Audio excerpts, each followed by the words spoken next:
The U.S. Navy has a firepower problem. The steady expansion of the Chinese Navy in recent decades has chipped away at the American fleet's advantage in one key measure of naval capability, missile launching cells, but a new weapon could help restore the U.S. advantage. The maturation of the Long-Range Multi-Role Standard Missile 6, or SM-6, doesn't add cells to the fleet, but it does make the existing cells more useful.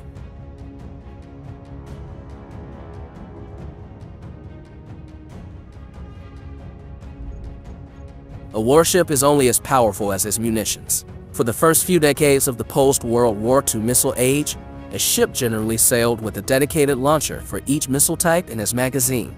There were single or twin-arm launchers for long-range surface-to-air missiles, box or tube launchers for anti-ship and land attack missiles, special smaller launchers for point defense missiles.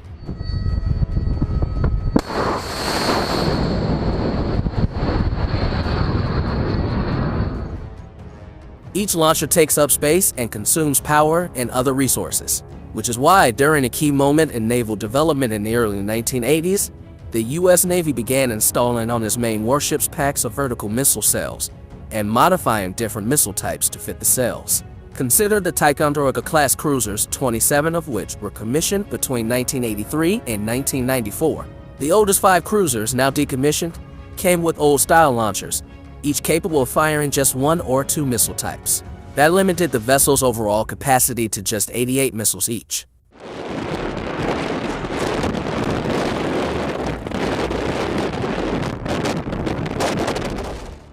The 22 younger tickets were built with Mark 41 vertical launch systems in place of the old-style launchers. Each Mark 41 cell is compatible with standard air defense missiles, Tomahawk land attack cruise missiles, Evolved Sea Sparrow point defense missiles, and ASROC anti-submarine rockets. The space-efficient cells left more room for ammo. The newer cruiser sail with 122 missiles, 34 more than their older sisters did. As another bonus, each cell is ready to fire at any time, meaning a Mark 41 equipped ship can shoot more missiles faster.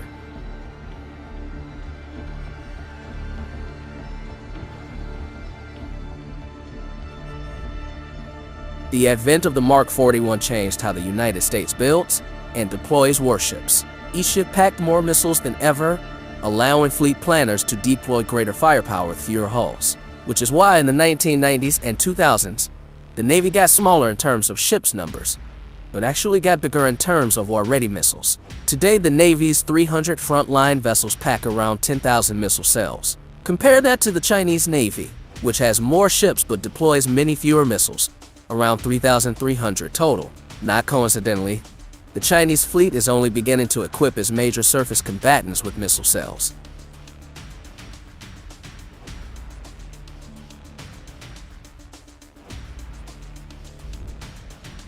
But for all the flexibility of the Mark 41 and similar vertical launch systems, they still suffer at least one major limitation. Each cell usually carries one missile. Most missile types can engage just one target type.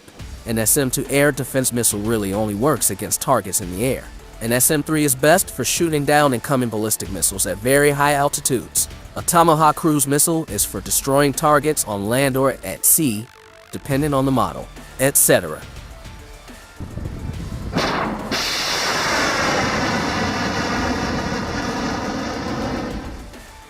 So fleet planners must anticipate what kinds of threats a particular vessel might face while on deployment, and load up its missile cells accordingly. Sailing into the Persian Gulf for possible strikes on the Syrian regime or militants bases, you're going to want a lot of Tomahawks. Heading for the Western Pacific, where China might aim a couple of dozen anti-ship rockets at you, you'll want more missile defense missiles.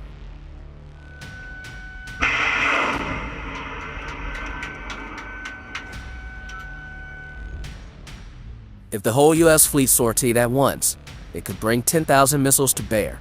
But not all of those munitions would be useful in any particular battle. While a task force is defending against air and missile attack, its Tomahawks are just taking up space.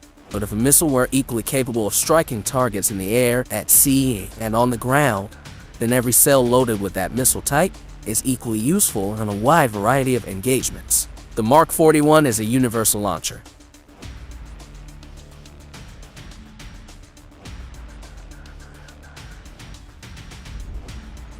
What the Navy needs now is a universal missile. Enter the SM-6, a highly evolved variant of the basic standard missile that, for half a century, has defended the U.S. and Allied fleets from enemy aircraft and missiles. The 22-foot two-stage missile, a Raytheon product, entered service in 2013. It was, at first, an air defense missile for long engagements against targets well within the atmosphere. Its range is a secret, though it could be more than 200 miles. The smaller SM-2, by contrast, can hit targets no farther than 90 miles away.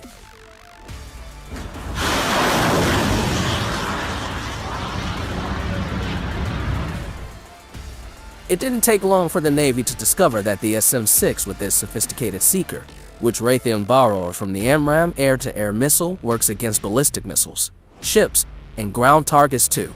From a certain point of view, the SM-6 is just a small, very accurate ballistic missile. It doesn't care where or what its target is. Eric Wertheim, the author of Combat Fleets of the World, compared the SM-6 to the carrier-launched F-18 fighter, which is equally capable of dogfighting and ground attack missions. The SM-6 does for VLS-2s what the multi-role F-18 did for carriers, Wertheim said.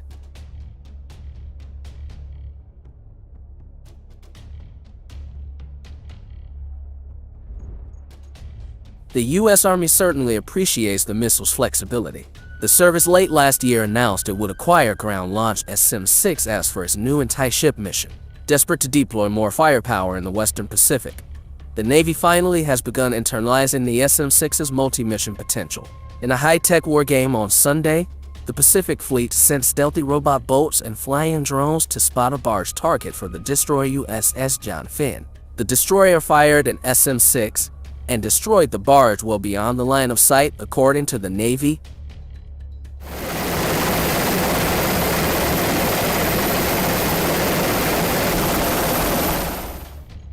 Now imagine SM-6s filling most of the fleet's missile cells. Planners wouldn't have to guess what kinds of dangers a ship might face. Whether the threat is a ballistic or a cruise missile, a bomber, a warship, or an anti-ship battery on land, the SM-6 can hit it. I can worry less about, do I have the right munition mix? Wertheim explained. One asset can be used for multiple missions. If there's a catch, it's that the SM-6 is pricey. A single round costs around $5 million. That's twice what one of the latest SM-2s costs. Right now, the challenge is it's so expensive, Wertheim said of the SM-6.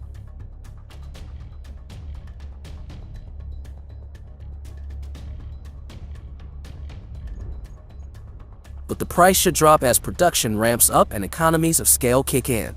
The Navy has bought just a couple hundred SM-6s since the missile first entered service 8 years ago, but the fleet aims to boost production to 180 per year starting in 2024.